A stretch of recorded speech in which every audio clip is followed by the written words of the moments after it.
বাৰু বাৰু ভগ্নী, কোৱাচোন সৰযুৰ তীৰত বাসৱে যি অশ্ব বন্ধন কৰিছে, সেই অশ্বৰ বৰ্ণ শ্বেতবৰ্ণ নে কৃষ্ণবৰ্ণ? শ্বেত বাইদেউ। নহয় নহয় ভনীতি, তোমাৰ ভুল হৈছে। সেই অশ্ব কেতিয়াও শ্বেত হ'ব নোৱাৰে। বাইদেউ, বাসৱৰ সেই অশ্ব সম্পূৰ্ণ শ্বেত। তাত কৃষ্ণ বৰ্ণ নামমাত্ৰও নাই। কি কলি বিনতা? বাসৱৰ অশ্ব শ্বেত? মোৰ কি দৃষ্টিশক্তি নাই? মই কি অন্ধ হলো? বাইদেউ, সেই অশ্ব শ্বেত বুলি জানে সকলোৱে, কিন্তু বাইদেউ এইবোৰ প্ৰশ্ন মোক কৰাৰ কাৰণ মই একো বুজিব পৰা নাই।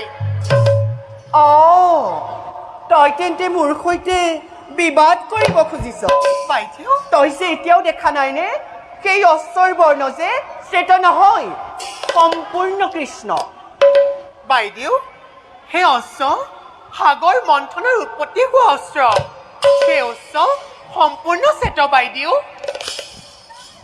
বাইদেউ, মই আপোনাৰ সৈতে বিবাদ কৰিব বিচৰা নাই, আপুনিহে মোৰ সৈতে বিবাদ কৰিব বিচাৰিছে।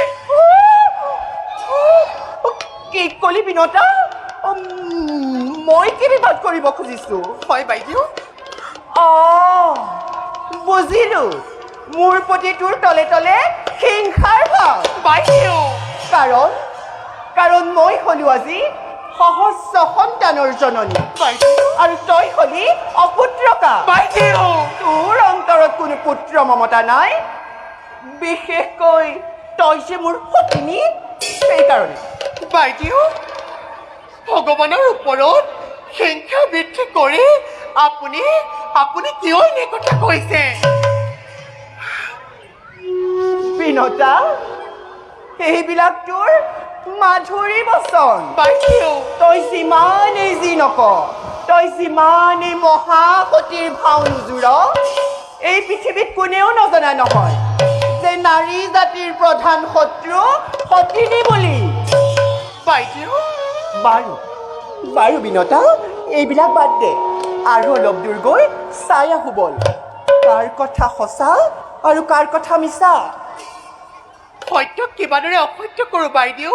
কিন্তু সাৱধান বিনতা, পণ হলে ৰাখিব লাগিব। কি ক'লে বাইদেউ? প্ৰাণ ৰাখিব লাগিব? পণ ৰাখিব লাগিব। এই পণ আকৌ কি জান? কি বাইদেউ? দাসী ভিত্তিৰ পণ। যিয়ে হ'ব এই পণত পৰাজয়, তেওঁ জয়ীজনীৰ সদা সৰ্বদা দাসী হ'ব লাগিব। এতিয়াও ক বিনতা, বাসৱৰ অশ্ববৰ্ণ শ্বেত নে কৃষ্ণ? সত্যক কিবাদৰে অসত্য কৰোঁ বাইদেউ? তেন্তে পণেই স্থিৰ হ'ল। ই কেৱল পণেই নহয়, উভয়ৰে ভাগ্য পৰীক্ষা। এই পণ এতিয়ালৈকে কৰা নাই আৰু ভৱিষ্যতেও কোনেও নকৰে।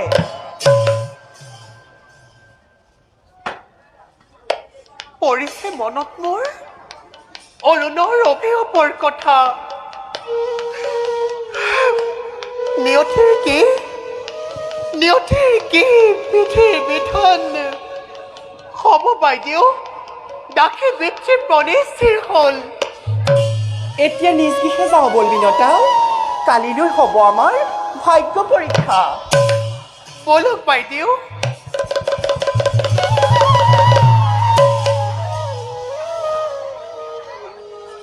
অৰুণ,